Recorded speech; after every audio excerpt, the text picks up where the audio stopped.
Hello, hello, and welcome to this episode of the Nerds of the North podcast, episode number 41. 41 episodes we've recorded, we've stored, and we've shared with the world, and no one has answered. But someday we'll be up there in the big, in the big time.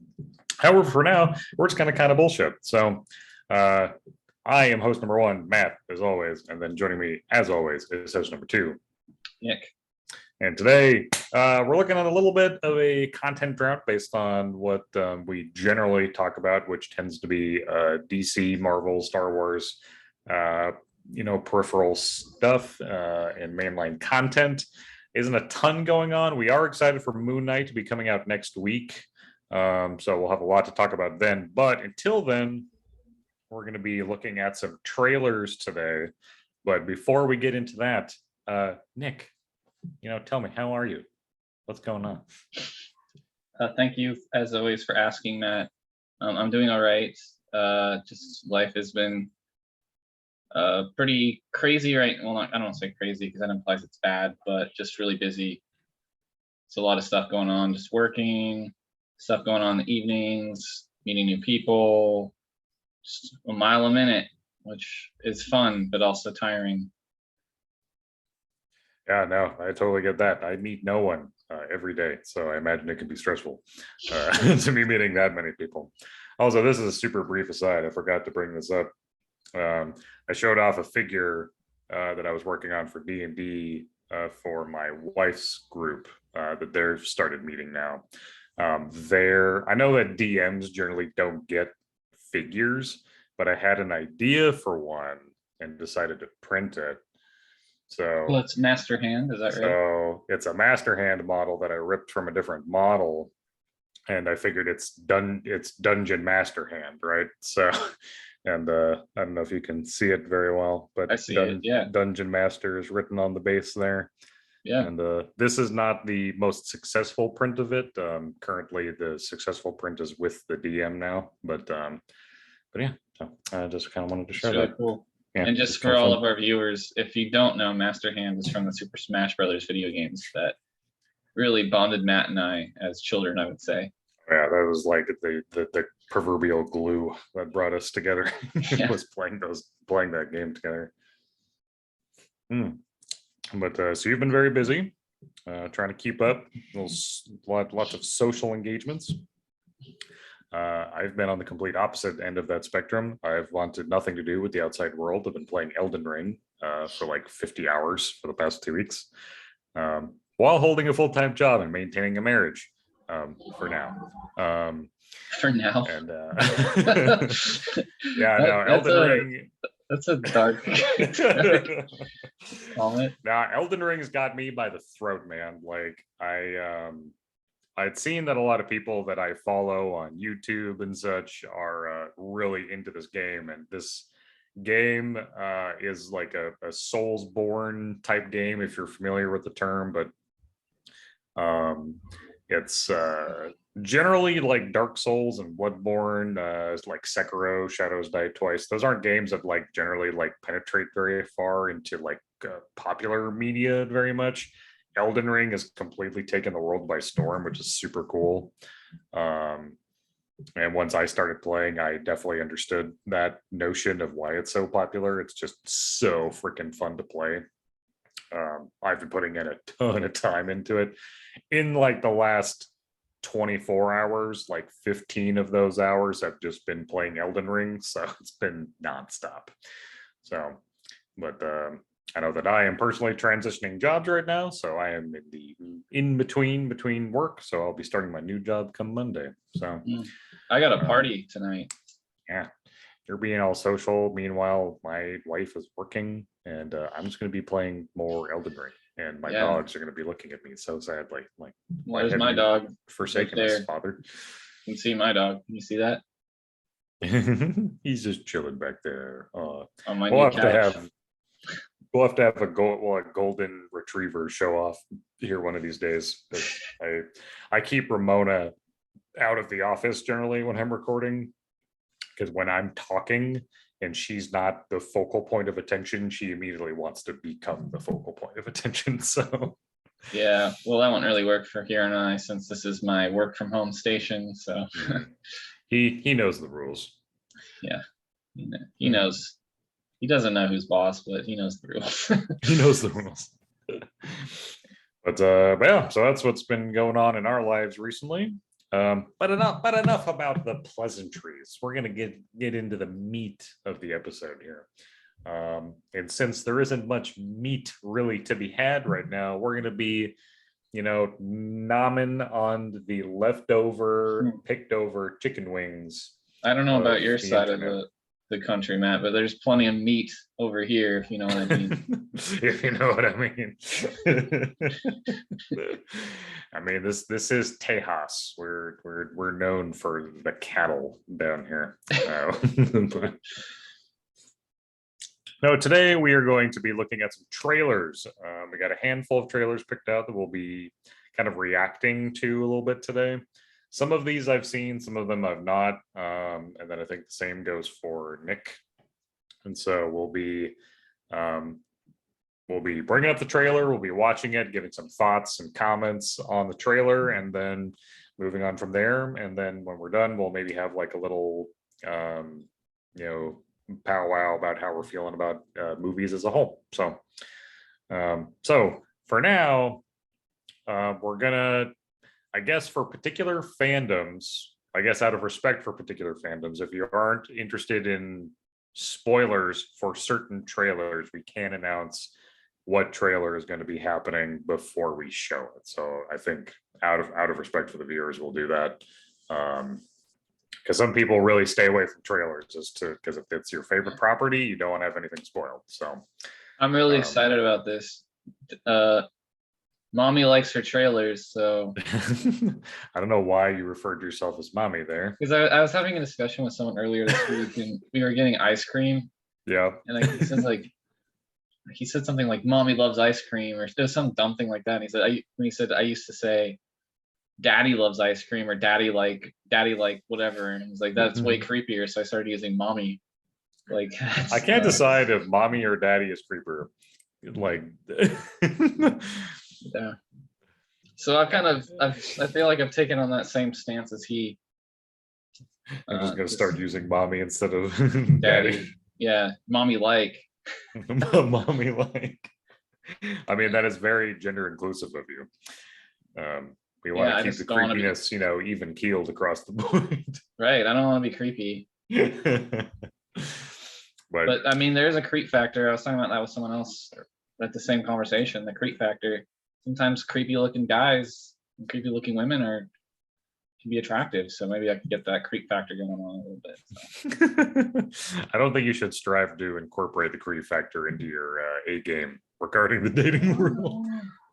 You think I could get that creep factor, Matt? Or maybe I'm already there.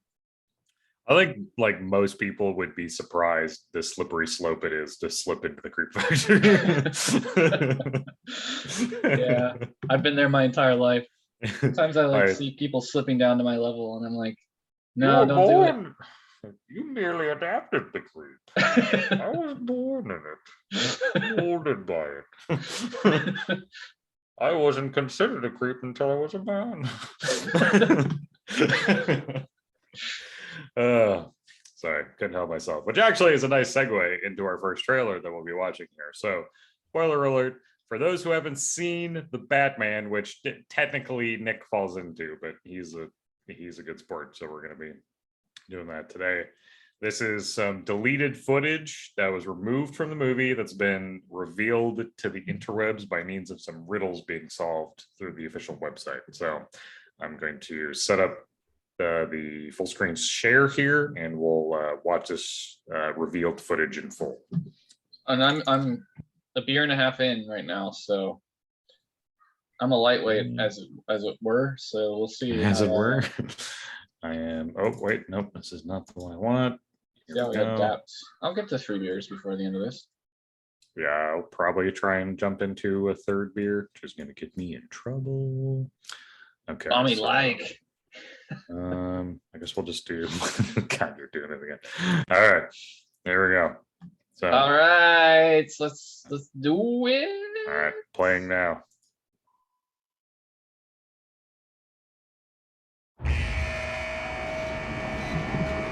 Before we start, Matt, I want to comment on something. Yes. Can you tell me what this man is saying during like the early parts of the scene? Because I cannot pick up on what. Well, that's the Joker right there. I mean, if you didn't, obviously, what he's actually saying at the beginning of the scene, because I cannot tell. Anyway, I will do my best to interpret. If I can't, we'll see. I'm not exactly the best of hearing, but we'll give it a try.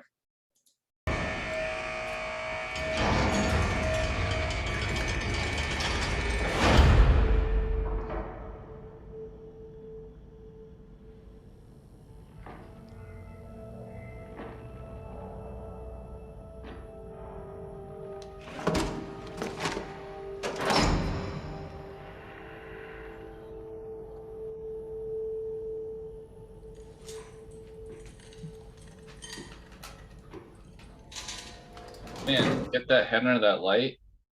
You can definitely see that skin. Yeah, no kidding. Present.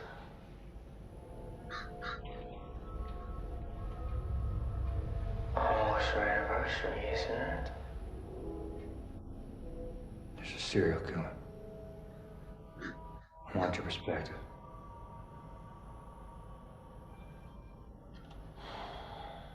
First anniversary. Paper. What makes you think I come so cheap? I thought you'd be curious. You think I could offer this stuff? Don't you? You have pictures. Matt, Yeah, it froze for me. it froze for you. Yeah, Okay, Try let me again. try Give starting. give it a moment of buffer here. There we go. I like how they don't show his face for most of this trailer. See, that's just Yep. gross. You can tell he's a burn victim. Or an acid burn victim. Exactly. Yeah. I like that laugh too. Not bad so far. It's violence. It's so baroque. Oh. He likes little puzzles, doesn't he? So meticulous. Like he's been planning this his whole life. I know who he is. Love the music. Who is he? Where is he? He's a nobody. Wants to be somebody. The mayor, the commissioner. Yeah. He's got ambition. You think his motive is political? Oh, no. This is very, very personal. He feels these people have all wronged him. Probably goes way back. Lip smacking like Ledger. Stolen lunch money. Kind of makes sense given the burn, right to the me. burn Maybe tissue on his lips. he's a fan of yours? Or maybe he's got a grudge against you too. Maybe you're the main course. Any theories? Not yet. Really? You're normally so ahead of the curve. But something is different this time.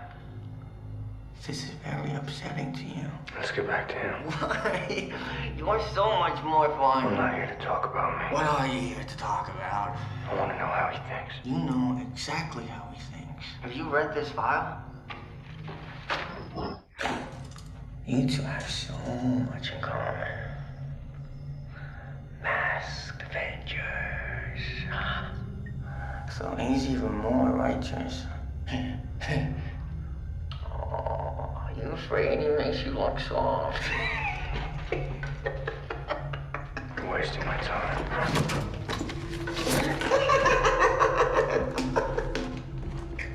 Okay. I'll tell you what I really think. I think you don't really care about his motives, whether he loves or hates you. I think somewhere deep down, you're just terrified. Because you're not sure he's wrong, huh? You think they deserved it, huh? You think they deserved it.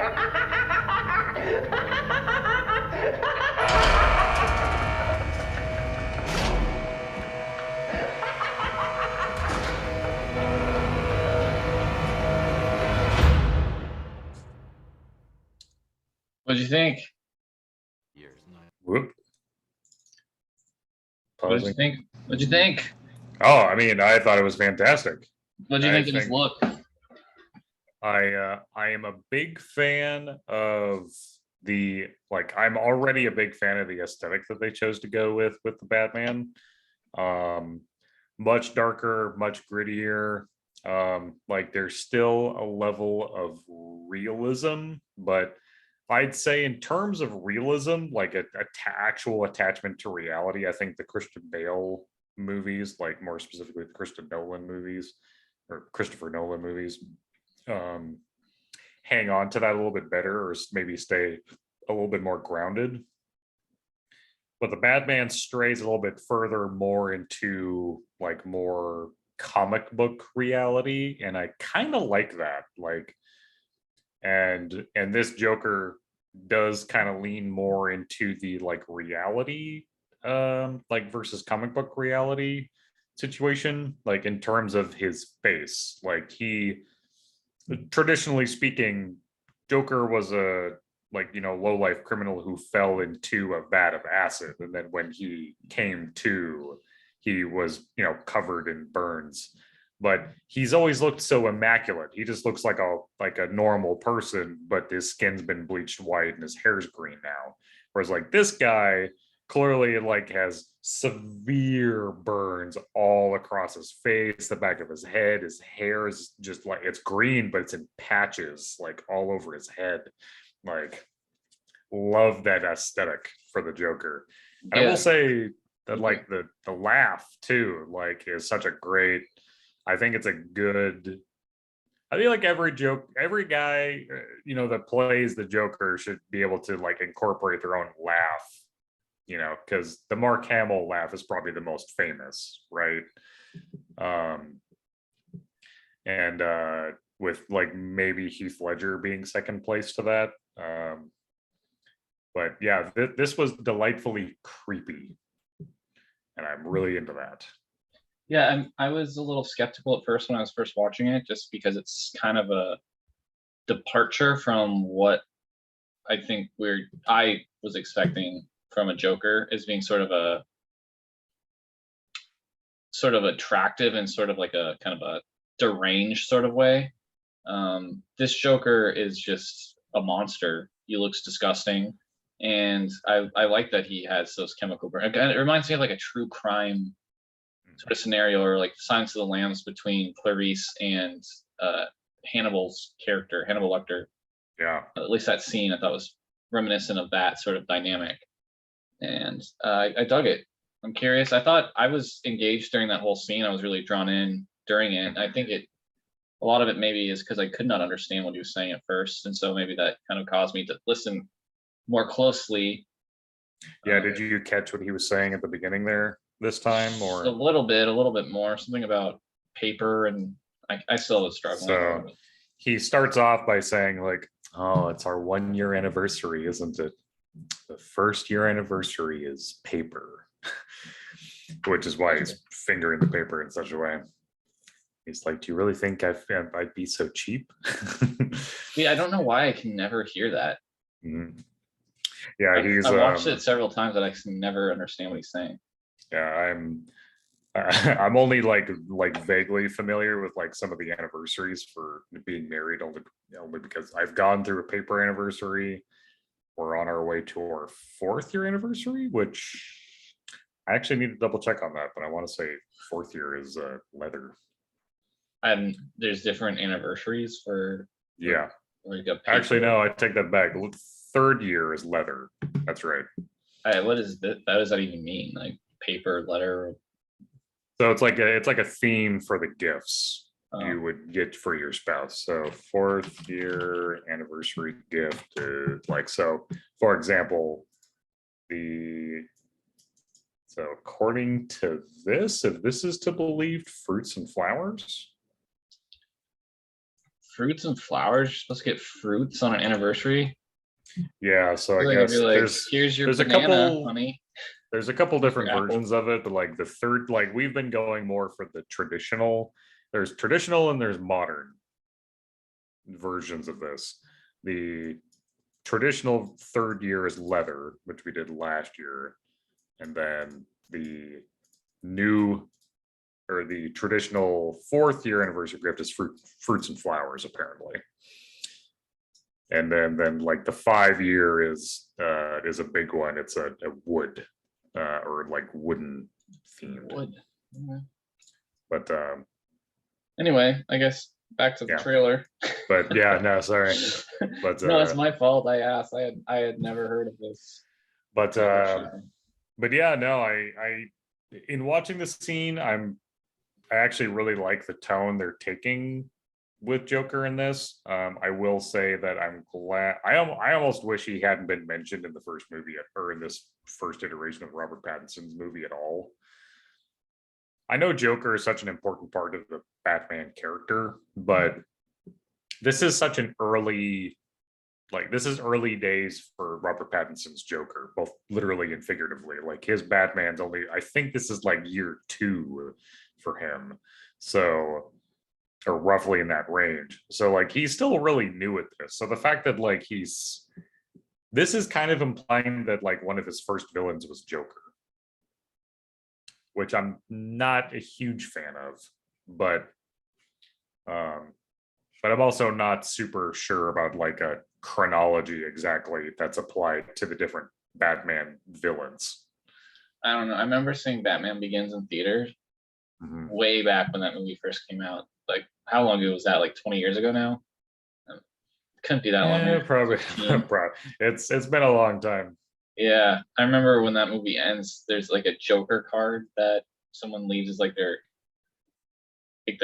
call sign or Yeah. something, and I was like, oh my gosh, Joker, that's so cool.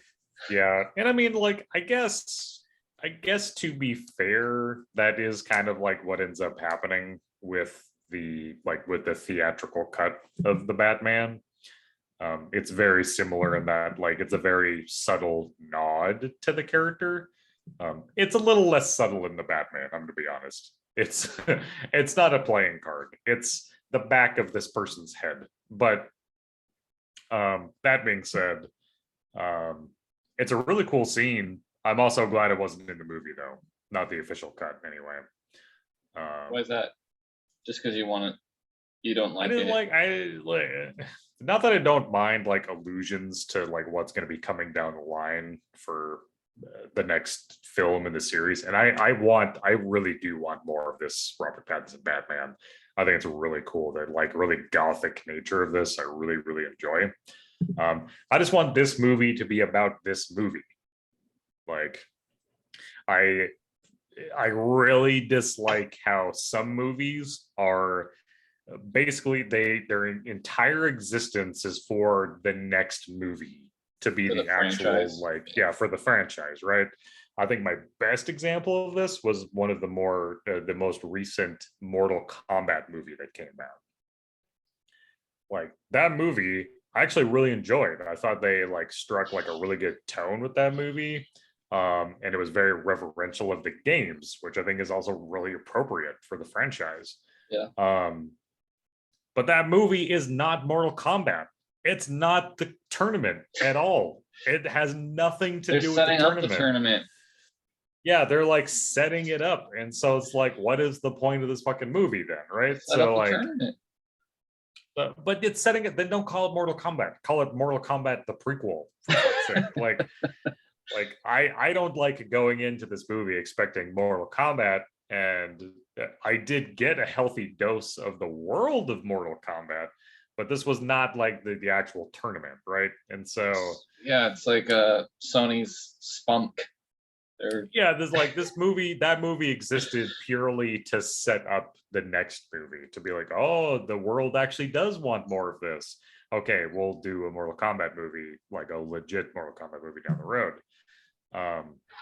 I think the Batman was still really good, and this slip in of this scene, this like that footage we just watched was something that was given to the world as a result of people solving puzzles, which I think is super, super cool. So I think that's like a better way of doing it. But like, I don't think that slipping Joker in somewhere was required for me to be excited for the next movie.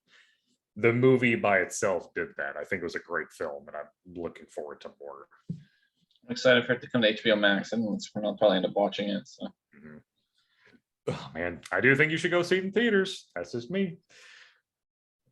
3 hours is a long time. Yeah, well spent, sir. Go to somewhere where you can like have a drink while you're doing it, and you'll have a great time. There's Alamo Draft House in Portland. Yeah. There's no Alamos there. Oh, bummer.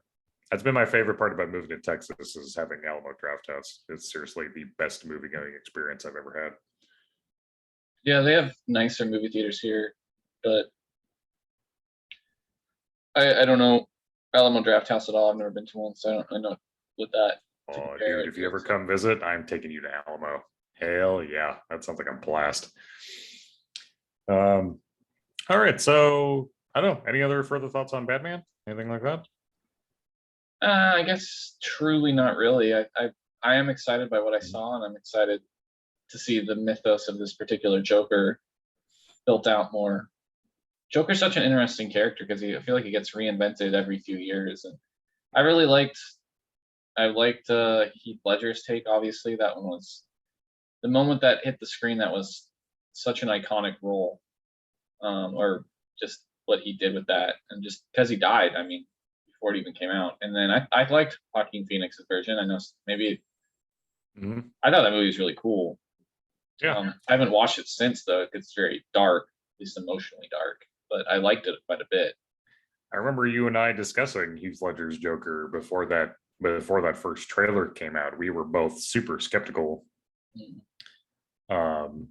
about like, what, Heath Ledger? You mean the guy from the rom-coms? Like, we just had like no conviction in terms of like how he would come off as a Joker. And then we saw that first trailer. I remember that moment so clearly. You and I are sitting at your dining room table, watching this on your laptop, and that scene with the truck where it just like upends and falls forward on its roof. We're both just like, what the fuck? Like, we're so just like blown away by that scene. That's when both of us were like, this is gonna be sick. This movie's gonna be awesome. Yeah, everything about what Heath Ledger did with that role is just so transformative. Just the way he even carried his body, where like it seemed like all of his like weight, or like was carried in his shoulders, just the way he walked, the way he talked. Just it was. I've never seen anything like that. And I even kind of like Jared Leto's take when that showed up in the Snyder cut of Justice League. I thought it was fine. I actually would kind of like to see more of that. I feel like the Snyder cut version of that Joker, which was such like a far reach away from the version we know, without giving away too much, is cooler than I think the version we've really become familiar with from Jared Leto. I think it is too bad we aren't going to probably get too much of that world moving forward. That being said, I would want to see more of Robert Pattinson's Batman. And what was that actor's name? Like, was it? He's a Scottish actor. He was also in the Eternals. I guess there's no. He played. I can't remember the character's name, but I think it's like Barry Keoghan or something like that. Yeah, Barry Keoghan. Yeah. I've only seen it spelled out. I don't know how you pronounce it. But that being said, yeah, like I was a big fan of how he portrayed the character. I think he Yeah, when I first heard he was going to be playing the Joker, I admit I was pretty skeptical, but I think he did a good job, Mhm. Cool. and I thought he did good in Internals as well.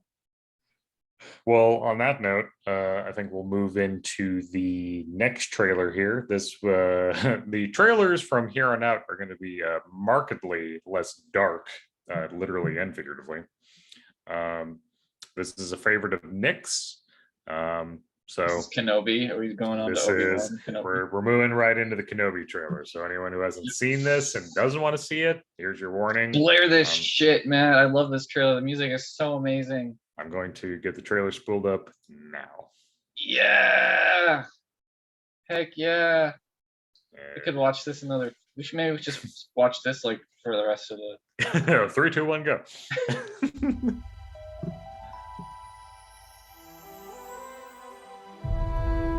Voodoo. The fight is done. Lost. We lost.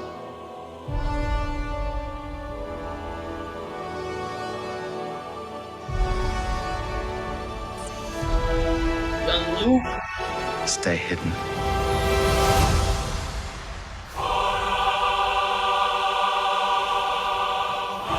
When I first watched this, I just wanted to like. The key That music. Oh my to god. hunting It's like Jedi Sauron's like eye in Mordor. is Apparently, patience. apparently that tower right there is from the Jedi cannot help Jedi what Fallen they Order. are. Their compassion I'll ask you about that in a second. leaves a trail. Could they have gotten a better actor for Uncle Owen, by the way? No, that's the Jedi same guy. code is like an itch. He cannot help it. Where is he?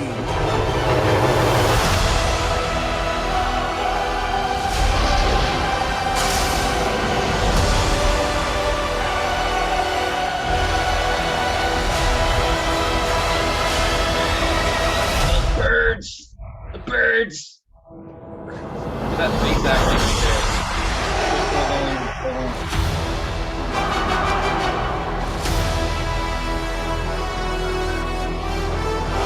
I've never noticed that the eye in Obi-Wan Kenobi's a lightsaber. Really? I was just about to mention that. I love that little nod to the lightsaber. That trailer Um, is so incredibly epic that it hurts my mind. Like, I will actively So- think about that trailer at least once per day. Usually the line, "He cannot help it," always pops into my head. It's so I remember amazing. I remember a similar fascination with a voice line with you actually from Batman Begins being kind of in topic. You were so obsessed with Cillian Murphy. yeah, Killian Murphy as Scarecrow, like the Batman. Just like his You should put inflection that on up that. real You were fast. like I love so into that. I haven't thought about that for years. Dude, I love that. I think about that all the time. I'm like, whenever Batman comes up, I'm like, every time I think about that voice line. The bat. Yeah, it's like the I think when Batman's breaking into that facility and Scarecrow is there and yeah, oh I gotta watch that again. That's so awesome. Cillian Murphy's an amazing actor. He really, really is. Yeah. That trailer is so cool. The music is amazing. Clearly like some heavily lifted and like remakes, but also like revamps of the music from Phantom Menace. Like Duel of the Fates is just such a fantastic piece musically. Like it just really has such an epic vibe to it that really just captures how serious the moment is and like what the stakes are. Oh, just love it so much.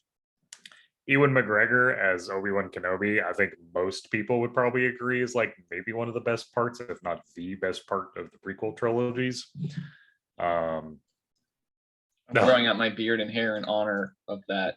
Yeah. man. Just so good. You were saying that like a particular character was from Jedi Fallen Order. That tower that you see that ship approaching that's in the middle of an ocean apparently is from those games. I wonder maybe if Like the Inquisitorius or something like that. yeah, I wonder if they're making reference to the I know that like one of your main adversaries, if like I would probably say your main adversary in Jedi Fallen Order is the second sister, is what she's called, but she's like an order of like Sith apprentice essentially, who is super powerful. And like I won't go into too much more detail there, but she you fight several different like sisters of that same order. I think you And if memory serves, it's been a minute, but the you fight the Inquisitors second and third for sure. started in Rebels. Yeah. That's where that first began. And huge fan. Yeah, like I mean, I'm a huge fan of Jedi Fallen Order. I think that that game was really such a great. It's a really nice amalgamation. In talking about, you know, Elden Ring too, actually, it's a nice tie-in there, and that like Jedi Fallen Order is often kind of compared to Dark Souls in terms of some of its like difficulty and mechanics. Like it is not necessarily an easy game to play. Well, there's a theory that the main character from Jedi Fallen Order actually appears in that trailer. I don't know if I believe it or not, but I'm actually. I mean, that would be. I'm actually not, because they just at the park at Disneyland, the Star Wars section of the Disneyland, or I guess Disney World too. Sure. I can't. Who's the main character in that game again? Cal Kestis, I think. Cal Kestis, yeah. His lightsaber is now for sale there, and the actor that plays the character in the game, who looks almost identical to the character in the game since they based the character from the actor, he showed up for that unveiling. So there's theories that he is going to appear in the shows because they got him to show up at Disneyland or Disney. That would be amazing if they did. Because I mean, I've kind of had that theory that they were going to do that for a long time. Because I don't know why they would.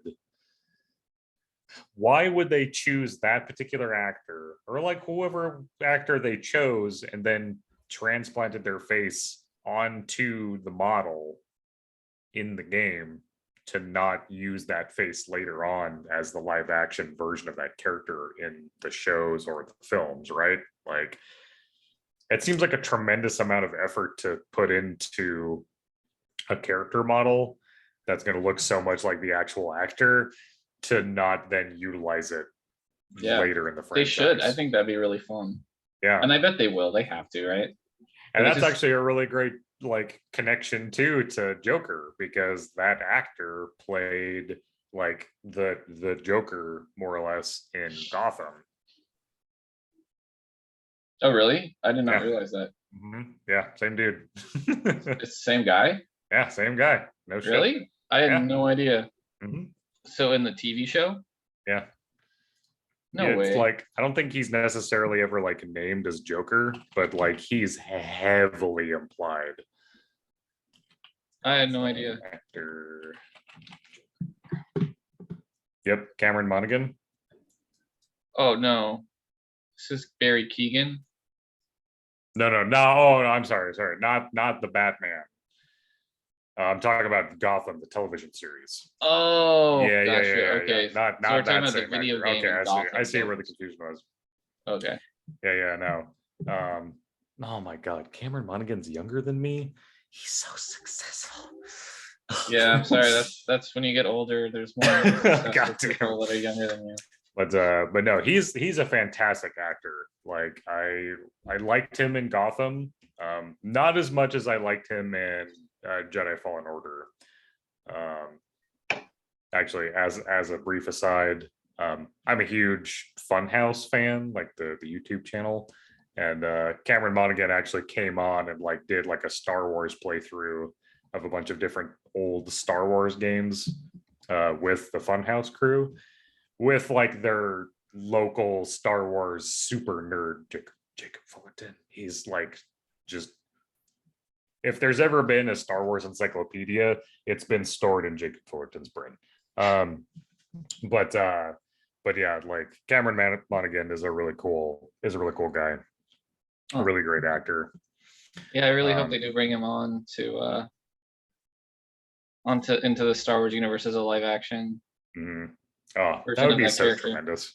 Yeah. I mean, we have a lot of reason to believe that already. Like outside of Kenobi, like we've seen the droid from Jedi Fallen Order, the type of droid, not the exact droid, but the type of droid, a Yeah, the BD unit BD1 or whatever. being introduced with Yeah. like, which that is a big connection to be made there. It's a very cute little droid. Yeah, no, super cute. Like, Yeah. I, Yeah, uh, it's really interesting how they're bringing a lot of the different multimedia into Star Wars, because the two of those Inquisitors, or all of the Inquisitors, I think we saw in there were either from either season 1 or season 2 of Star Wars Rebels. mhm. So it's pretty cool. Yeah, I love the mixture of the medias. I'm just a big fan of what they're doing with Star Wars right now. Like- I think so. I just want to say before we move on, Mhm. my favorite thing about that trailer, besides the music, and the music probably is my favorite thing. I could probably just listen to that trailer without even any visuals to it. That's how much I love love that trailer. Is I love what the Grand Inquisitor is saying during that. Just that Obi-Wan, or Jedi in general, they're easy to track because they leave a trail of good deeds behind them. Right. And they literally can't help themselves from doing good deeds. And it just, It's such a like it's such a fact of the character, or like of the Jedi, right? Like they can't help but do good things where they go, that it makes them so easy to track down. And yeah. It just makes like- Obi-Wan Kenobi a really fun character for me, that he just cannot help doing the right thing. It Right. makes me happy. So Oh, I no. love that fact about Obi-Wan Kenobi and Jedi in general. Because Jedi, I mean, honestly, I have a tough time connecting with the Jedi from the first 3 episodes, just because they sort of come off as sort of, emotionless, and that's what they are. They're supposed to be that way. But right. now that their order has fallen, I think they're way more interesting. So I'm totally into It makes justifying their means of how they do things so much harder to justify. They're like, well, you got to do the right thing. Like, it's gonna Yeah. get you murdered, but it's amazing to me how we've come full circle on the prequel trilogy, just as society at large. Everyone freaking loves them now, including myself. I've always loved the prequels, actually. Like, that's never wavered for me. Like, I've acknowledged they're not great films, really. They're not like peak cinema. Mhm. But I just love how everyone loves them now, just because, like, as a generation, I feel like we own those movies and we love them for that. If those 3 didn't come out, I feel like Star Wars would not be near as popular as it is right now for our Sure. generation, because Yeah. that we connected to those. Like, we love those films, and we still I think do. I mean, yeah, I think ultimately, I mean, man, we could do a whole pod. I mean, we've done many podcasts where we've I love already Star done Wars. this. I could talk about it forever. Yeah, but like the main thing that I'll say, and maybe try not to go too much further, I guess, would be that like the prequels were not necessarily great movies, but like storytelling wise, they World building. mostly made sense. The There world were building was definitely- amazing in those films. Yeah, it was really, really good, right? Whereas, like, from a storytelling perspective, the sequel trilogy seems really weak. And like, without going into too much detail from there, that's generally how I look at it. It's just like I feel like there's so much left wanting with Yeah. the sequel trilogy versus the prequel trilogy in terms of just like keeping a cohesive story. Things make sense. Whereas like in the sequel trilogy, there just seems like there's really big holes and leaps in logic that like really Well, didn't cohese prequels- very well. But The prequels, for all their faults. anyway, I don't know if you can hear me. Can you hear me? unless you have any further thoughts, I do. was I don't know going if you can to- hear me. Can you hear me? you've gone quiet for Okay. me. Oh, wait a moment. There you are. Okay. Yeah, I was just trying to add in. I think the prequels, despite all their faults, have a few really good things going for them. I think Mhm. it was made by one man's vision, and no matter what, I think they were trying to say something. Unlike the sequel trilogy that were kind of made in a way that was almost 2 filmmakers talking to each other, so they ended up not really saying anything at all. Right. And also the No, world for sure. building in the prequel trilogy, I think, is one of the best that I've ever seen, honestly. The Yeah. prequel trilogy in particular. I think they're even better than like the original trilogy, as far as world building is concerned, Sure. filling out the universe. Yeah, I could yeah. actually see that. Yeah. See, like So- that's a solid argument to be made. I think like world building is like a huge part of what the prequels I love world managed. building. Yeah, it's one of my favorite And, parts about storytelling in general is that world building aspect of it. So, but we Right. can move on. Like you said, we could talk about this forever, or we'll Yeah. talk about this forever. I know. So I don't know about you. I might need a beer refill here relatively soon. I will. Correct. But, So let's watch the next one. But for What's now, up next? okay. So, in wanting to respect viewers, we're going to also point out that so the next trailer that's coming up is about Ms. Marvel. So this is And this is the first time Matt's seen this. yeah, this is the first time I've seen this trailer. So I've seen Kenobi. I haven't seen that Joker footage, but I haven't seen this trailer either. So we're going to play this next. So those not wanting to see, be forewarned. That's the trailer that's coming up here next. So fun, awesome, fun time vibes coming in 3, 2, 1, go. Here we go. I love The Weeknd, so I'm happy about that. Okay, so first off, I just want to say, I get it. You get what? High school. Kamala. Another adventure shirt. Cute. She thinks I'm some kind of weirdo. You were a weirdo. Boys. Excuse me. Yeah. You're kind of on my shirt. Sorry. But you're staring out the window in your little fantasy land. Kamala, hey, already? Really? Come on, like, Do I have to figure out my whole future before lunch, or is there like... Maybe they're right. I spend too much time in Fantasyland. That just not people have, to teenagers have. It's not really the brown girls from Jersey City who save the world. That's a fantasy too. Did something happen to you? No, why? Did you hear something? Kamala? What does it feel like? Cosmic. I always thought I wanted this kind of life, but I never imagined any of this. Do you even know what you are?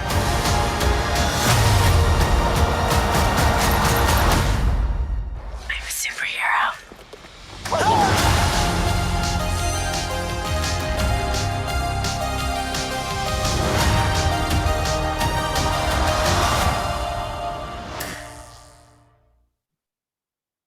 I sure do love The Weeknd.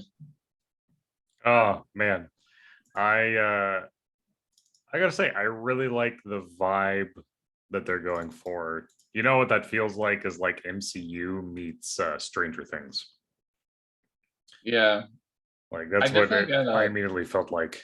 Netflixy sort of vibe. Like the show it reminds me of, I think, the most that I've seen. And you probably don't know the show at all. I think it's like Never Have I Ever or something like that. Mhm. It's on I am Netflix. familiar with the game. Like the Never Have I Ever Netflix, I think is what it is.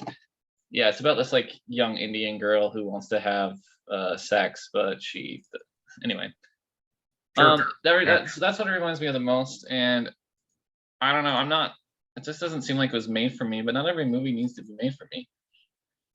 Or show. I don't needs to know. be made. Like I agree with that sentiment. That being said, I am excited for that movie. That looks fun. Like, or I guess series. Mhm. I'm excited to see because I don't know, like I think that is something that's kind of been absent, I guess, from the MCU has been like she's not a sidekick necessarily, but her inspiration is a Marvel hero that's already like very like is well ingrained in the MCU now. But she's so far removed from the character, and how she becomes connected to that character is something of a mystery, at least for those who are not familiar. What are you talking about? Are you talking about Miss Marvel? Yeah, like her namesake is, you know, from Captain Marvel, clearly, but like how she's connected to the character, you know, is not super direct. It's not like Captain Marvel came from the heavens and descended upon her and gave her these powers. It seems like something she kind of stumbled upon, but she takes upon the mantle of Ms. Marvel in from her inspiration, and that's not something that's really been explored a ton. And it's not like, a lot of people have made the comparison of like Peter Parker turning into the next Tony Stark in the MCU. Like I've seen that all over the place, with his armor being so high tech and advanced, and his armor or his suit being literally Stark tech. Like that's all that's been stuff I've seen conversation about online. But like Peter Parker is always going to be just Spider-Man, right? He's not going to be the next Iron Man. He's just Spider-Man. Whereas like Kamala is clearly like going to be Ms. Marvel. That's her character. And it's inspired because of Captain Marvel. It's not like Peter's out here trying to become the next Iron Man. He's Spider-Man. So there's also Hawkeye. I'm thinking like that. Yeah, actually, no, that's actually great. Yeah, that's a great example. Like we shoot, what is her name? Kate Bishop. Yeah, Kate Bishop. Thank you. Like her inspiration, and I think that's where they're headed ultimately, is like young Avengers, right? And which I'm really excited for. I think there'll be a really fun new chapter in the series. I'm excited for this. I think that's going to be fun. Like just controversy about her powers because they're so different than they are in the comics. I honestly, I can't speak enough on that because I don't know enough about Ms. Marvel. The Ms. Marvel that I know ultimately is I actually do own this. He kind of has more like stretchy powers, yeah. Like I've read this one. He's kind of more like Mr. Fantastic, but not quite. She can grow and embiggen herself. I think. So I don't know if you can see that, but like she can embiggen herself. Yeah, like her hands get bigger when she's like punching someone. I think a really great like example of her powers is like from a not so great video game, Marvel's Avengers, the one that came out somewhat recently. Like you play as Ms. Marvel in that, or have the opportunity to, and that's what her powers are like. She tends to like to grow and shrink different parts of her body to have different effects for force. And that ending the ending scene, little kind of kicker where she's sitting on top of the light post and looking at the city, that's directly from, it's like a panel from the comic. I wish I could find it, but that's cool. Yeah, they changed her powers quite a bit. She no longer has any connection to the Inhumans, it would seem. So before she did have a connection to the Inhumans, but obviously they've kind of been erased from Marvel at this, or at least the Marvel Cinematic Universe at this point. And there's people offended by that as well. But I think it's because the Inhumans are going to be its own thing at some point. But I think we're going to get, I think in terms of like timeline, we got Ms. Marvel happening. X-Men is going to happen somewhere down the road from Ms. Marvel, and then we'll get Inhumans. That's kind of what I'm imagining, but I could totally be wrong. This is me spitballing. No idea. There's rumors that Anson Bolt or Bounce or whatever, his version of Black Bolt from that Immortals, or sorry, not Immortal, the Inhumans TV show might show up in Doctor Strange, that movie. But maybe that's a good, I don't know if that's the next trailer that's coming up or not, but. No, the next trailer we have is, I'll close this current tab. And before we start the next trailer, I know I will probably beer myself. Beer yourself. No, the next trailer we have, for those wondering and not wanting spoilers, is Moon Knight. Moon Knight. That's exciting. So I'm gonna wander off and grab a beverage. I'm gonna pause it real fast because I need to use the restroom real quick too. So. All right, beautiful. And pause 1, 2, 3. Beverage. All right. turning from a beverage and bathroom break. All right, so we're on to the next trailer.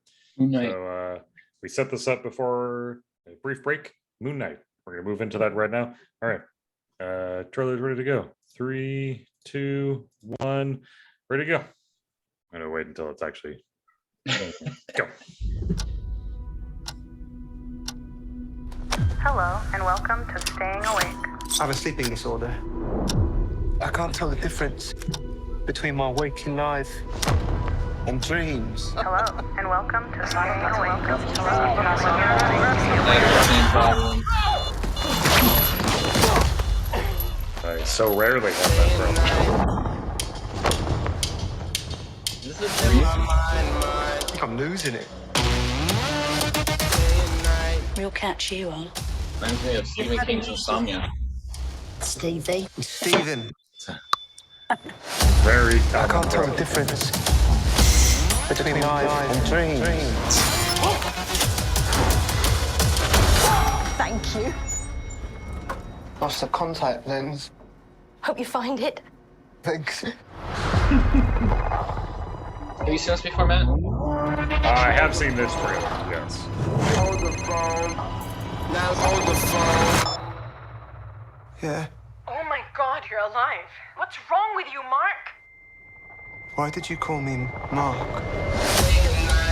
It must be very difficult. The voice in your head.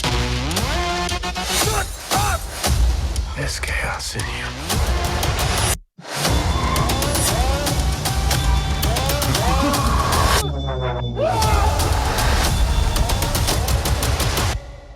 Embrace the chaos.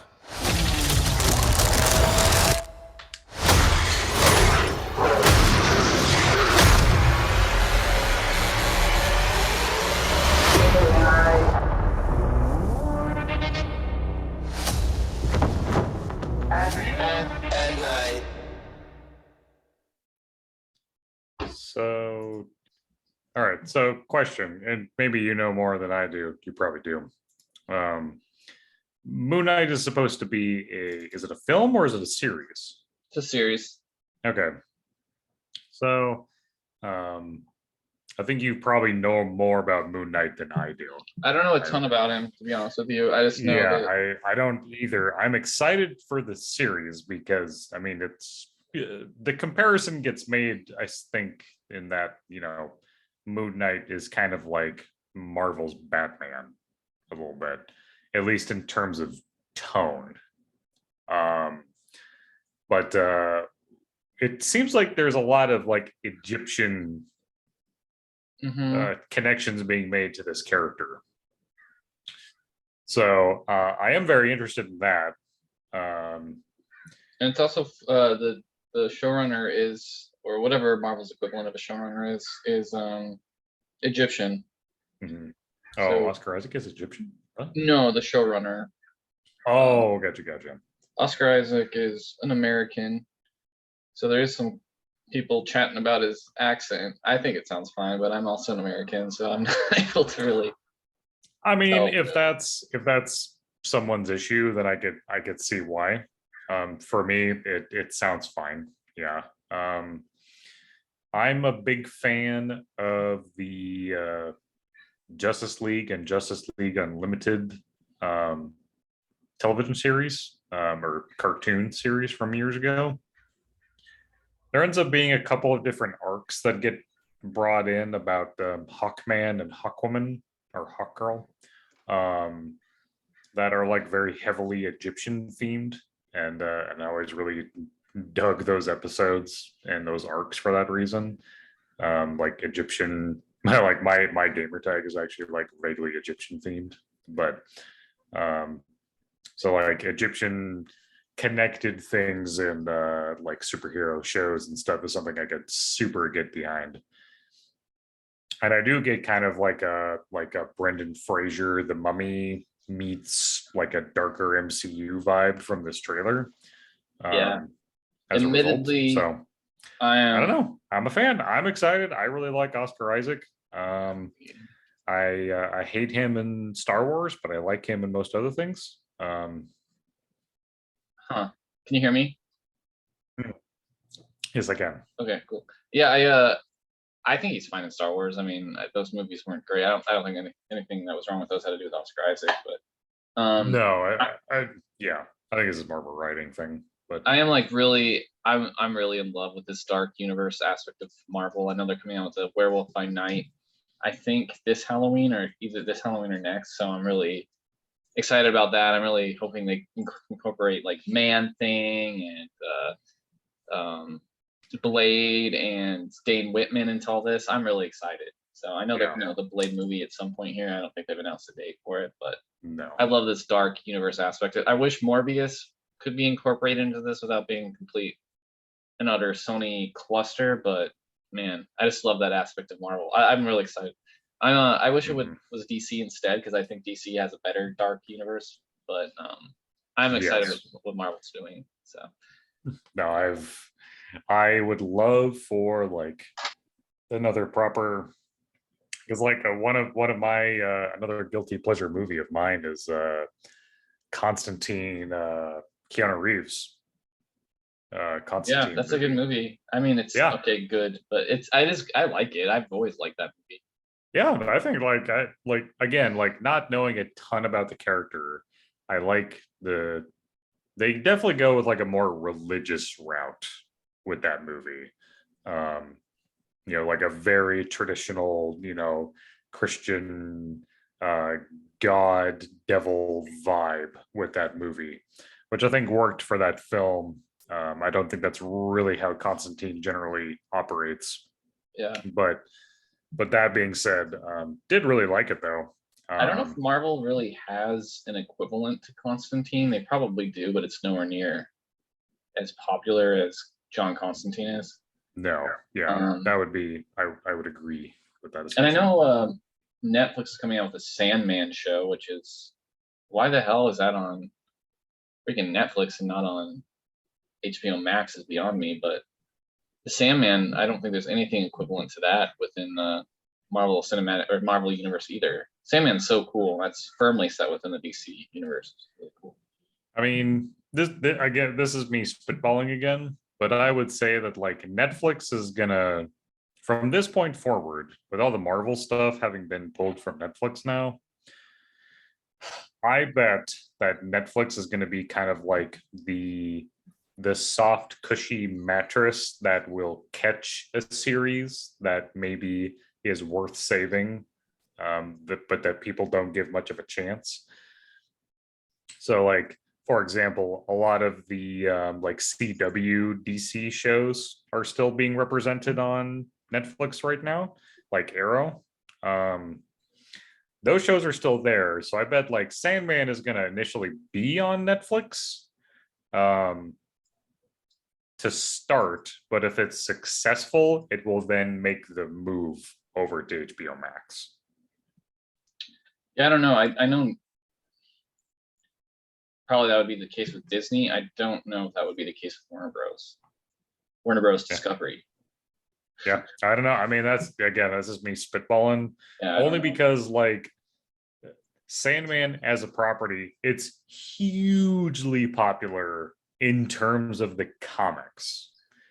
However, like making that jump to like film or television, it really hasn't done that yet. And so I feel like without that backing, without that proof of concept being presented, like DC and Warner Bros. Would be a little bit more hesitant on like moving forward on putting that on their platform. Yeah, I don't know.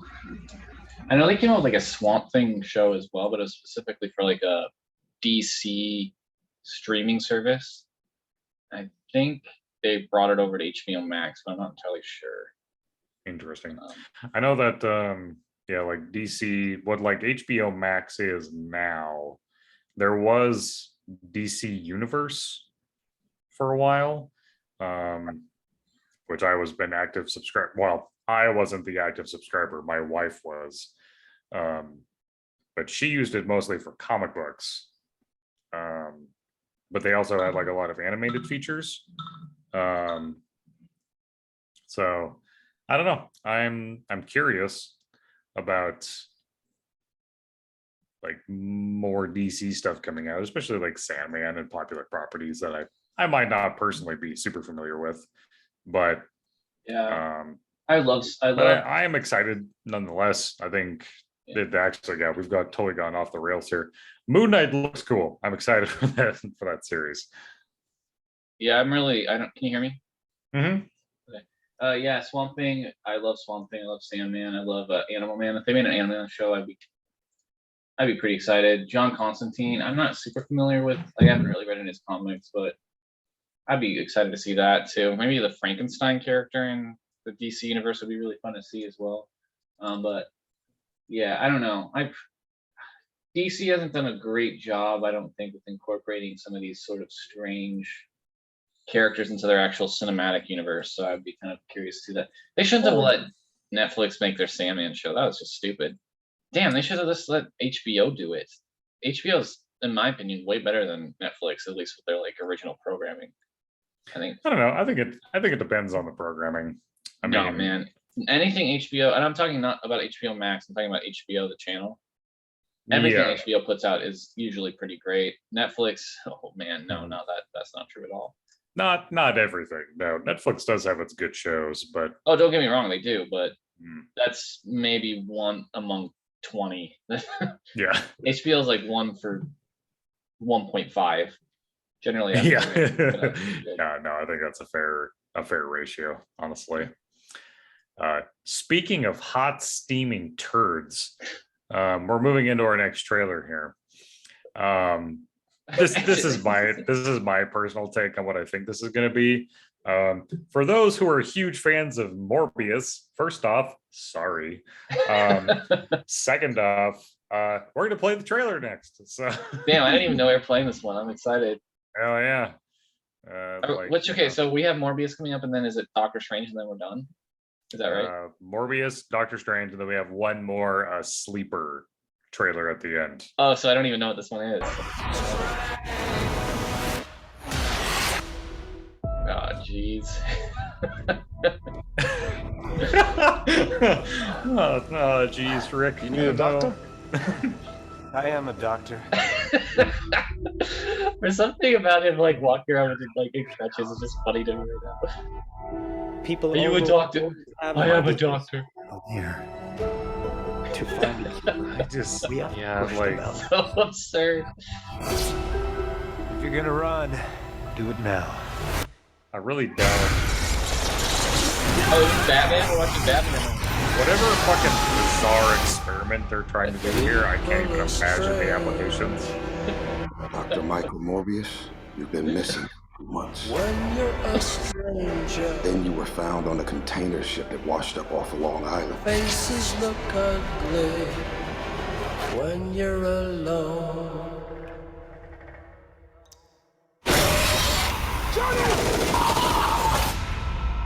What did you do to yourself, Doctor? I wish I knew. Every time I see Jared Leto now, I just cannot help but laugh. He takes himself so seriously. I'll have some I opinions. have increased strength and speed. Some form of bat radar. What else can I do? Bat radar?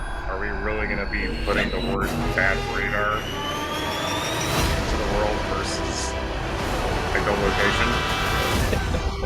It was cute in Batman. It's There's not in something this. inside of me. Who wants to hunt? He's like feeling his teeth get sharp for a second. Michael. When you're astray, faces come. Can you control it? I don't know. Half the city wants to kill you. The Daily Bugle. We haven't had anything this good since that thing in San Francisco. The other half wants to control you. Hey, Dr. Mike, you and I should stay in touch. Oh, yeah. That's right. I'd do anything to save a life. But I don't know what I'm capable of. You save lives, you don't take them. Are you here to heal the world? Or to destroy it? I don't want to see this movie because it's fight people.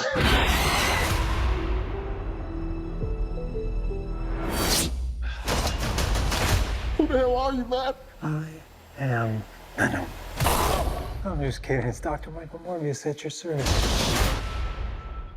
Hold the fucking phone. Did he just say I am Venom? Yes, he did. Oh God. Okay. All right. All right. First off. All right. So I don't have any hope for this movie to be good. But like they're doing the exact same thing they did with Venom here, right? Like they're setting up like this like relationship between like the main character, which in this case is Morbius. Previously it was Venom. And then but they're doing like, oh, but they're against the good guys, the police, the government, the whatever, you know. There's so it's like from the trailer's perspective, it looks like you have this battle happening between the good guy as we know them and their like new powers and their inability to control them. And then on the other side, you have like the government, police, the other good guys, right? But oh man, like once the movie comes out, there's going to be a middle party that's going to be the one that's the actual bad guy. So like there's going to be like a Morbius 2.0 that's running around doing the same shit that Morbius does. Yeah, and you know who that is? That's Who? Matt Smith's character. Oh, dude, yes. Holy shit, yes. You're 100% right. Because why the shit is he there in the trailer otherwise, right? Like, and so like it's gonna be Venom 2.0. That's all movie is gonna be. And why? Seriously?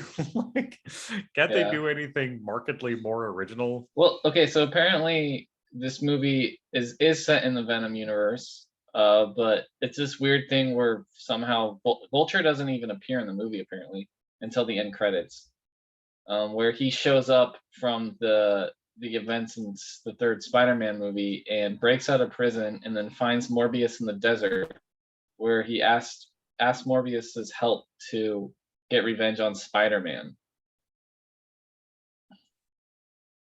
What? And Morbius agrees. Morbius has no idea who Spider-Man is. Why? Why? I mean, like, you see, this is when shit starts getting real topsy-turvy, because yeah, like the Vulture, as we know him, Michael Keaton's Vulture, is in the universe, in the MCU with Tom Holland's Spider-Man.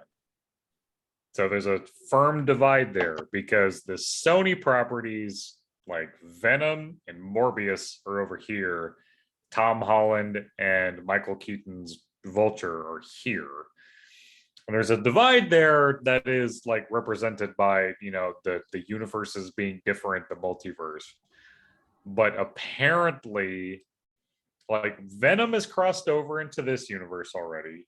He's back now, though. Very briefly, because of the events of Spider-Man No Way Home. That makes sense, however convoluted it might be. Morbius, though, Morbius meeting Vulture, though, like that just like how and why? Like, does Vulture are the events of Morbius taking place at the same time as No Way Home? Who knows, man? Maybe. Who knows? Also, how the fuck is Morbius just like making a Venom joke? Is this just for the trailer? I guess maybe. I don't know. I don't know, man. It's all confusing. They have Daily Bugle too in that trailer. I noticed. Yeah, yeah, the newspaper. Yeah, like yeah. I noticed that as well. I was like, I don't understand what they're doing here. I mean, they like, technically speaking, like as far as I'm aware, like they have every right, Sony that is, has every right to be like including like Daily Bugle and Spider-Man, Venom, like any of that shit in this movie. So they can do whatever the hell they want with it, as far as I'm aware. Yeah, I mean, I'm sure Kevin Feige has some sort of say in it, just since their deal with Marvel Studios has been so lucrative for them. I mean, Spider-Man 3, I don't know if it's made $2 billion, but it's almost there, which is a crazy amount of money, especially when you consider It got released during the end of a pandemic, but Yeah. the thing to remember about this film too is, I mean, it was supposed to get released back in 2019, I think. We're now in, Sure. that was 3 years ago at this point. So this film was actually filmed, I believe, before Spider-Man 3. So you have to think of like all the changes that they would have had to make I to just make that don't- conform I with. just don't know about this movie. I mean, like, if I'm 100% honest, I don't generally like Jared Leto Dude, as an actor. And the thing about it too, like this movie was I think made. that.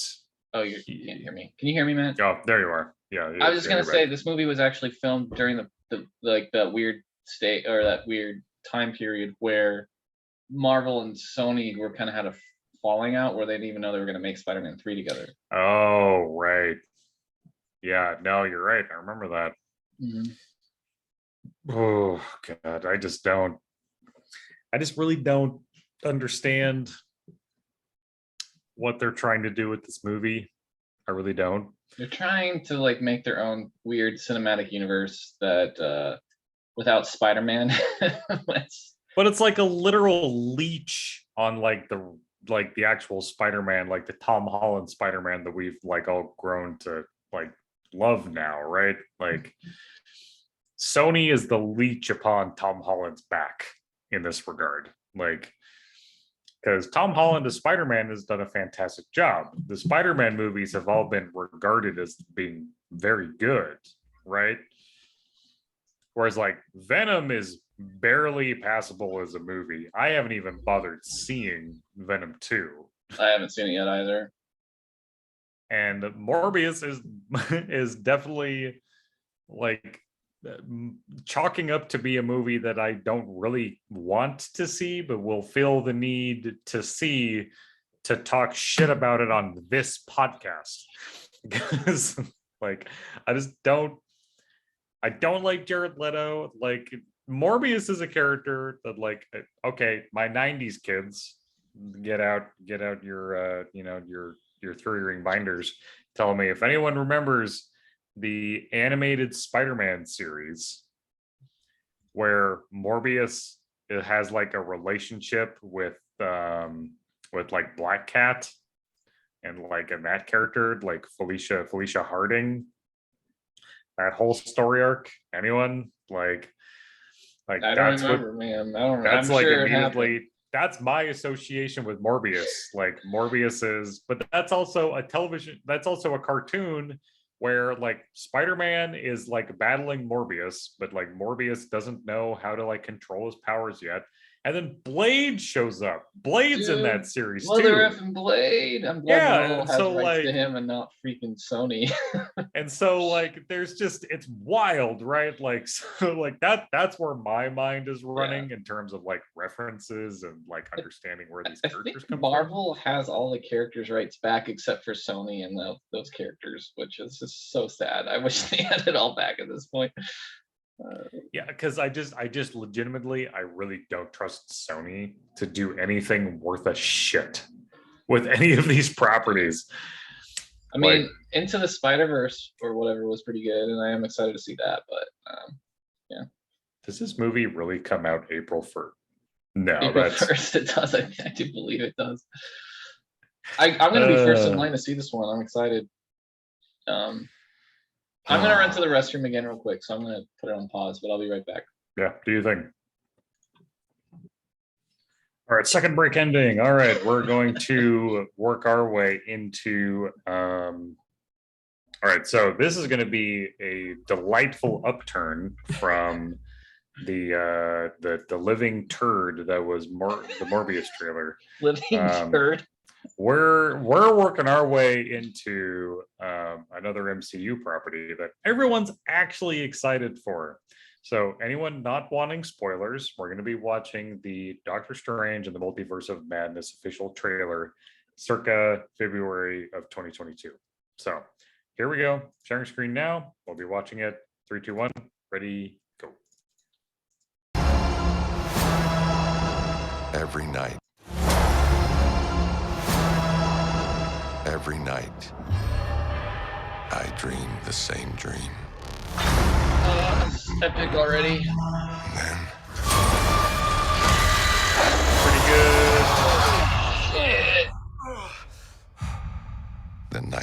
begins.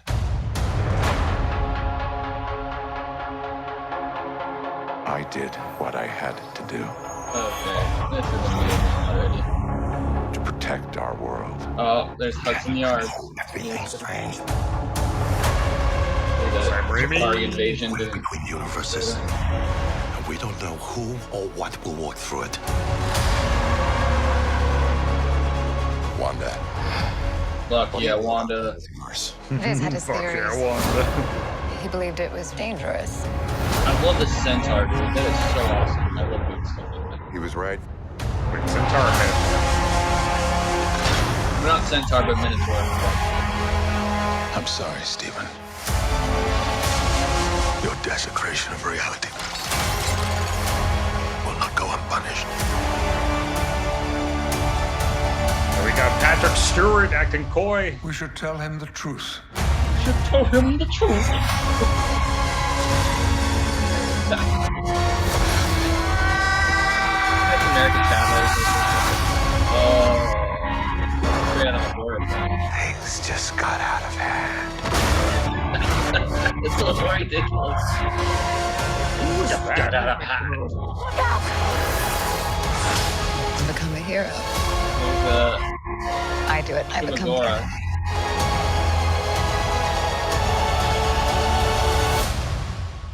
Back to WandaVision.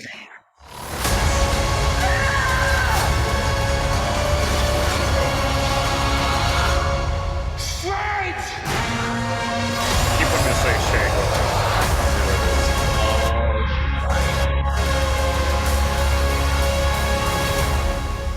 Epic. Epic. That was great.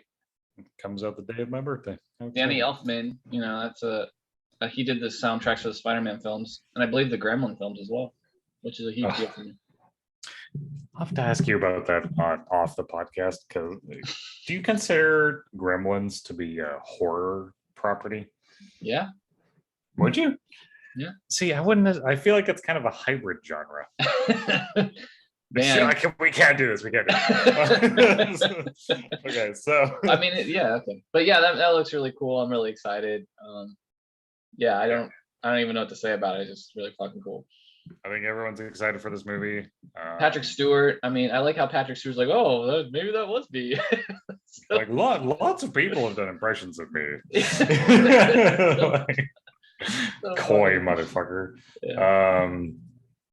Now the other thing I've heard, we can talk about this a little bit, I guess. So that same scene where Patrick Stewart, I think it's fairly clear that Patrick Stewart is sitting there and is going to be addressing Doctor Strange, Benedict Cumberbatch in this moment. However, we do see that there are like Ultron robots that are patrolling Doctor Strange from one location to another. Yeah. So that being said, the rumor I've heard is that Tom Cruise is going to be starring as Tony Stark from the universe that Patrick Stewart comes from. I don't know, man. I think obviously this is a version of the Illuminati from the Marvel comics. I don't know if it's like a multiverse Illuminati or if it's an Illuminati centered on this one universe that Doctor Strange and America Chavez are in currently. So, and I love that Wanda is so evil in these movies. I'm just so excited about that. Such an amazing idea, and I'm really excited about that. I think it's going to be a really cool shift in that character. Like we've seen Wanda from the start, you know, and like yeah, she's been around since Age of Ultron. You know, yeah, so. and it's really awesome that we're getting to see. I mean, like it's sad that she's becoming like a villain, but like it's for selfish reasons, but it's for reasons that like anyone could understand, right? Like, I mean, not having children of my own, I don't understand it particularly, but I do understand it from a storytelling perspective. Yeah, I mean, it's just like she like was given like, you know, she essentially like created children of her own in this universe from the television show WandaVision, and then now she's seeking that motherhood again. She's like looking for this character again. And Dude, I like during the course of this, we're just getting increasingly drunk. So our commentary is I just know. like, at least for me, you're probably you're stone cold sober, but I'm such a I, lightweight that- I wouldn't say I'm stone cold sober, but I think I'm doing fairly well. But anyway, yeah, no, dude, I don't mean to interrupt you. No, I mean, I think, yeah, like out of all the trailers that we're showing here today, I think Multiverse of Madness is definitely one that is we probably have the least to say about, because I think a lot of people are just excited about this movie. It's going to be really cool. It's the next chapter in the MCU. It's going to be really cool. I have this pet theory. So this one is going to be about the multiverse. Mm-hmm. I'm hoping the next one is just about like H.P. Lovecraft's like existential horror, and they let Sam Raimi's do it again. Like that's what I want to see. I want to see the next one that's like straight up Cthulhu, like Cthulhu levels, like insanity. That's what I want. I really hope it That's what takes I it want. there. Dude, I Have hope to they be. do. And Benedict Cumberbatch, we just saw him in Spider-Man, so it wasn't even that long ago that we saw him. So I'm excited to see where this one goes. The rumors on this one are just, and the leaks are just wild. out of control. So Well, who because knows it's what will- crazy. It's like it's Yeah. the next huge, shift in the MCU narrative in But terms Thor, of like, the Thor, multiverse. and- people know nothing fucking about that movie. That one's just like they got that one on lockdown. We know nothing about Thor. which I that one's coming out. I love that. Yeah, Does that there's come out this rumors year? that the trailer was going to come out this week. Yeah, I think it's supposed to come out in July. July? July. Really? Yeah. I feel like I haven't seen a single goddamn thing about that movie. Yeah, I know that's why people were like, "Oh, where's any information on this film?" Like, we know nothing about this I'm not film. surprised I haven't seen anything. I am surprised if it's supposed to come out in July, because that's wild. That would be so soon after. I believe. Yeah, I think that's correct. Let me look it up. Thor release date. I think it's July. That seems wild to me. I know this Because year's it's- going really fast. Is it Guardians or is it Thor? Thor. Oh, Thor 4. Sorry, not Thor 3. I don't know. This is Thor. Thor, Love and Thunder. Yeah, July 8th. July 8th. Holy shit. Yeah. I love how Matt Damon is credited in this already. Yeah, makes- because he was in the third one. Yeah, because he was yeah Yeah. Loki, wasn't he? And then Luke Hemsworth's This movie or should Luke be off the Hemsworth was fucking wall. Seriously, we got Christian Bale in it, and I mean Natalie Portman's coming back, and it's crazy. The rumor has it that Valkyrie's Tessa Thompson, or Tessa Thompson's Valkyrie is actually supposed to be in a relationship with Captain Marvel. Ooh, okay, that'd be fun. I like that. Having Christian Bale coming in is very interesting because The he's God playing Butcher. Yeah. God Butcher, Gore the God Butcher. The So very again- fact that this is being directed by Taika Waititi, Thor, Love and Thunder makes me really excited for it because I really actually loved Jojo Rabbit. I really think that was a great film, and I like the I third mean- Thor quite a bit too. So. Taika Waititi is such a great director. Yeah. There's like, well, and then okay, like, I guess mild spoiler warning if you're not interested in hearing. this Dude, they're information. here. They know. If you're watching But- this, The cast for Thor: Love and Thunder, like I'm seeing Melissa McCarthy being fake Hela. Melissa McCarthy, are you serious? She's in this film? Yes, I think she's like in a similar role as like Matt Damon. Like she's the actor version of Hela. Oh, dude, I don't know if I like that. I don't know if I like Melissa McCarthy. Oh, you're right. Yeah, and Melissa then McCarthy Chris- is an actress playing Hela and her husband. Oh no! and then Kate That's Blanchett terrible. obviously as Hela, and then like Chris Pratt is Star Lord. So like that kind of jeez. all but confirms Chris At Pratt least that being in takes the movie. Melissa McCarthy out of the running for any other role in the Marvel universe. So at that level, I'm excited for that. No, are they bringing in really? No. What? I'm seeing Sam Neill as Odin. I'm not surprised because Sam Neill was in Hunt for the Wilder That's- People, which was Oh, a Taika that's Waititi. sexy. Dude, I like Sam Neill a lot. But it's That's- honestly, it's probably just like he might have. Well, he was already in Thor 3 as Odin, I think. As was like he the- really? I don't remember that. I think yeah, he was. Yeah, they reprised their roles as Asgardian actors playing Loki, Odin, and Thor. Matt Damon, Right. Sam Neill, and Luke Hemsworth. Obviously, kind of Hemsworth is Chris is his brother. Recast. Yeah. Was Sam Neill actor Odin? Yeah, okay. Well, man, I just don't remember. I Yeah. guess it's been a while since I've seen it, but Honestly, when I first watched Thor 3 in theaters, I didn't realize Matt Damon was playing Loki. So, but Matt I Damon only- is a weird actor. I remember he was in he's in weird movies. He just like shows up randomly. I think he was like John dies at the end, like in a random band in that movie. If I remember correctly. really. Yeah, he's just like appears Oh, wow. randomly and stuff, Oh, which I dig. I like that he does that. well, that being Anyway, said, yeah, I feel like we talk more about Thor 4 than we did about Doctor Strange, but I mean, Marvel is just, I mean, they're an institution at this point. So. yeah. No, honestly, that's a really great way of putting it. Like they are an institution. They are like they're putting out some of the best like nerdy movie and television show content right now in regards to their respective universes, and it's just like you look at what Marvel, well, what Disney is. LucasArts isn't like a thing anymore, is it? Or is it that LucasArts is a thing? But well, there's LucasArts. I think they usually made the video games of the Star Wars, amongst other things, but like that Monkey Island game. But I don't know what you're referring to. yeah, Lucasfilms, I guess is what I'm thinking of. Lucasfilms, Yeah, okay. like Lucasfilms under This is where the Disney. alcohol's coming in.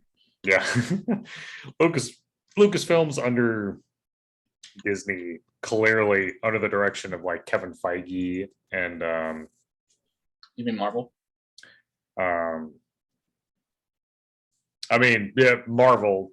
Well, no, but I'm thinking like Star Wars, you know, and that like there's a lot of really good things happening there. So like it just stands to reason that we have a lot of good things happening under the Marvel side as well.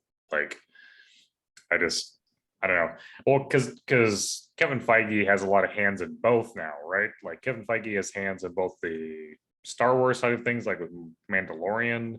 No, But we not Kevin also- Feige. Like there's John Favreau and Dave Filoni who Yeah. are behind Oh no, Mandalorian. you're totally right. Yeah, John Favreau. That's the one I'm thinking of. Yeah. John Favreau is the one who's had, because John Favreau did a lot of the work, or did a lot of work in the first Iron Man movies. Correct. He was directed both the first two. Yeah. And yeah, he's behind a lot of really famous genre films. Yeah. Amongst others, like he directed Elf and he directed the Jungle Book and Lion King and stuff. That reminds Also me appeared too. as Phoebe's boyfriend and Friends. This is a super brief aside. I've been definitely in that my work from home situation. I do end up with a lot of time to watch random things on the side while I'm actually doing my job.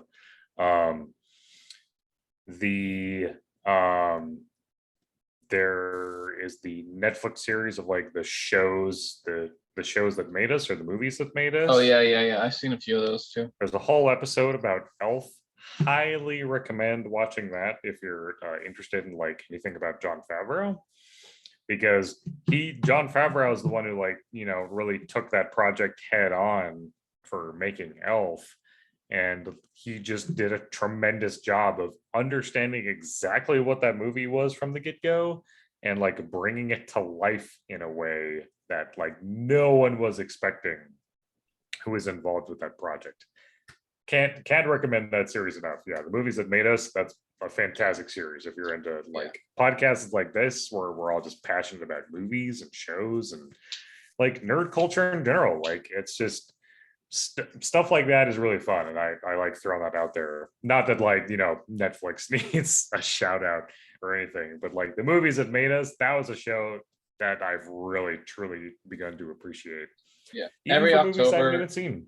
every October I tend to watch. Well, like last October I watched Friday the 13th. I watched Halloween. and I watched Nightmare on Elm Street, and they have an episode about each of those. So They do. Yeah. and I watched all those. It was pretty good. Enjoyed it. Yeah. I just love seeing the background info on a lot of these movies, you know?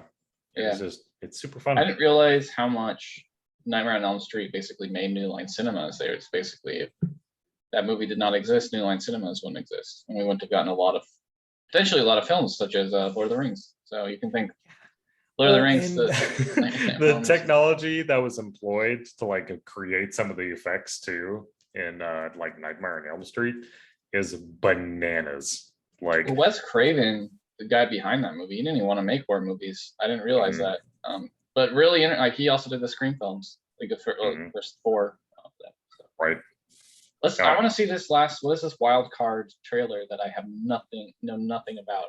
Okay, well, I mean, you do know about the movie. By the way, I like how this is supposed to be a short episode, and it's probably turned into our longest episode yet.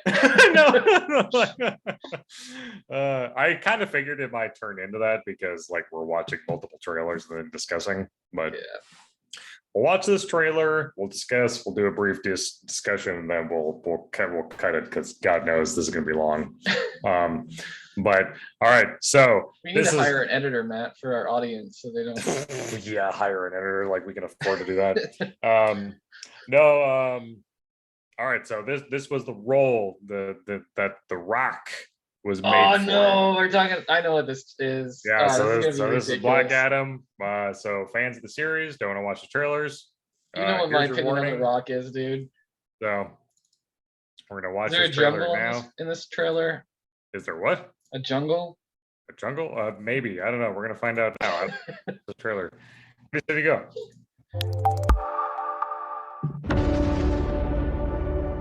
Who are you under there? Is this Batman or? It says my son dreamt of a better world. All right. That's why he saved me.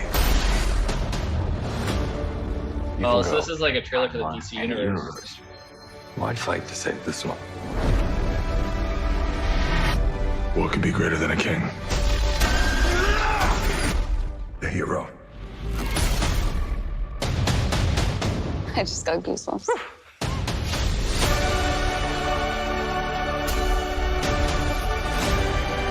If we don't stand up, no one will. Come with us. There's a glorious world out there. Aquaman. Wow, Dr. Waiting Fate. for you. Adam. Wow. Are you in?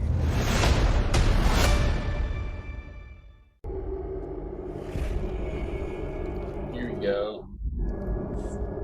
First, I thought that was Nicolas Cage. No, that's that other guy, isn't it? Yeah.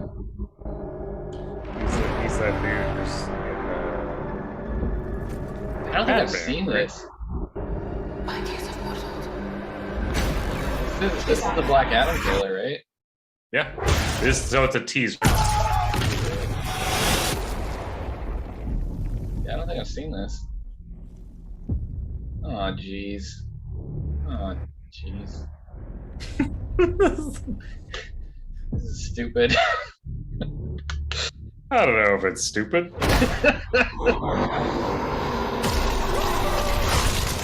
Oh, that's kind of cool. That guy is like kind of pieces. Oh, gross.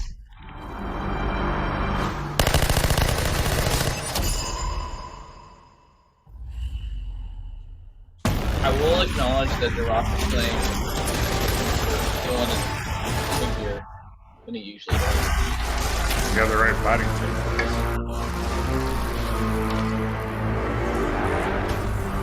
That's it? That's a little bullshit. That's all we get. How can I get excited about that crap? So, very small snippet for Black Adam. I mean, like, we can talk about the whole thing because, like, I do like that DC is promoting their movies. As far as their content that's coming out, I am not so much of a Rock fan. So when I see Black Adam, I'm a little skeptical. Because Black Adam is he's an anti-hero for sure. He's the traditional nemesis of Shazam, and like apparently that movie is coming out in December. Shazam 2. So when I see this character, I'm a little concerned that they're gonna make him too much of a hero. I don't know, but he did totally disintegrate that man, which is pretty sweet. Like not as a serial killer way. I'm not a serial killer, everyone. But I have been drinking too much. But I am excited for if it's good. I don't know. Hawkman's in it. That's weird. I dig that. Like that's weird. Well, I think that was more of like a reveal for several I think that's in different Shazam. movies and properties that are, because it clearly we're gonna get Hawkman and we're gonna get Dr. Fate. Dr. Fate's is in Shazam. Or sorry, is in Black Adam. My bad. And so Pierce that, Brosnan. to me, that makes sense. All right, yeah, because that's right. Yeah, Pierce Brosnan is playing Dr. Fate, which is very exciting. Hawkman, I don't know like where he's gonna show up. See, I don't know a ton about Dr. Fate. What is he from exactly in the DC universe? Is that from like the sorry. I mean, he has a lot of connections to like Vandal Savage. Gotcha. Like technically, I mean, like if you're looking at like his full timeline, like the helmet, Vandal Savage has a child at one point that is the like incarnation of like what Dr. Fate is as a character. I'm not an expert on Randall Savage. I know Randall Savage is immortal. Been around like since the beginning of the DC universe. Very strong, I think, very intelligent. Yes. That's all I really know about him. But Vandal Savage essentially is like the forefather of like metateens or like powers being on Earth in general.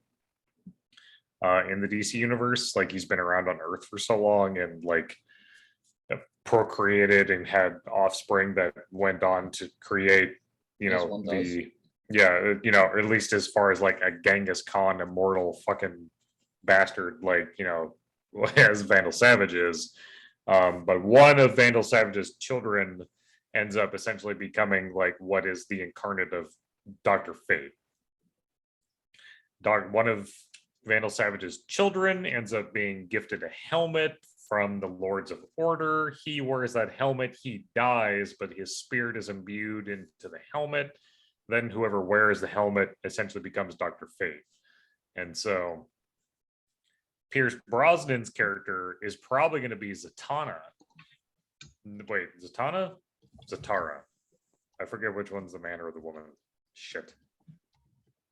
I think Zatara is the man, and then Zatanna is the woman, the child of Zatara. Yeah, I think you're referring to is it the Suicide Squad Hell to Pay? Is that what you're referring to? Or is that always in the animated shows? Most of my knowledge is being pulled from Young Justice. Gotcha. Okay. That's where a lot of my information's come from. They actually did a very thorough breakdown of the character of Vandal Savage in the newest season of Young Justice. They're currently... I gotta get back in the comics, man. I've mostly been gotten out of that scene recently, but no, I've done the same thing. I've been really disconnected too. Yeah. But yeah, no, I mean, for what it is, I'm excited for DC stuff coming forward. At least in some of these mainline movies. I will say that, like, you know, MCU tops the list. DC in terms of their properties coming. Exciting. Peacemaker was good, dude. Yeah, Peacemaker was so good. And then like Sony and their involvement in Marvel is like trailing third, if not falling off the list. Like vomit level. Yeah, it's just not. I'm not very excited. I want to be excited because I like these characters. I like Venom. I like Morbius, but Sony's so bad at this. Yeah, I mean, I just really enjoy the DC universe from a comics level perspective. I still haven't really quite connected it with it as a cinematic universe, but as a comics level thing, I actually prefer it quite a bit to Marvel. So if they could actually pull it off where I'm really digging it, that'd be great. So that'd be cool to see. That being said, that's all the trailers that we had prepared for today. So yeah, man, wow, we did That was a show, all right. And the fact that we've gone on this long means that we need to be ending here. So Yeah, let's. Oh no, this is a 24-hour show. Like this is Fox News level. fuck that. This is CNN. The size of that file by itself. No. This is a live stream. We don't ever stop. I think we should do a live episode one of these days because I think that'd be fun. But but no, that being said, we've watched all of our trailers. Hope you all enjoyed our analysis of these. Hopefully this trailers. episode doesn't get taken down. Well, we'll see. We're not getting paid for this shit. We're just doing this because we like this stuff. Sued by Sony, Disney, Warner Bros. I don't know. Thank you all for joining us today in this little journey of looking at some of the trailers coming out for stuff that we all love in film and television. This is going to be a really fun year, I'm hoping. 2022 can't be nearly as bad as the last 2 years, right? So that being said, this was episode 41 of the Nerds of the North podcast. Thank you all for joining us today and joining us on this journey. So episode 41. Can't believe episode it. 41. How exciting, right? I know it almost seemed more epic than episode 40, which doesn't make any sense. But no, thank you all for joining us today, and we will see you for episode 42 next week on the Nerds of the North podcast. Bye. Bye.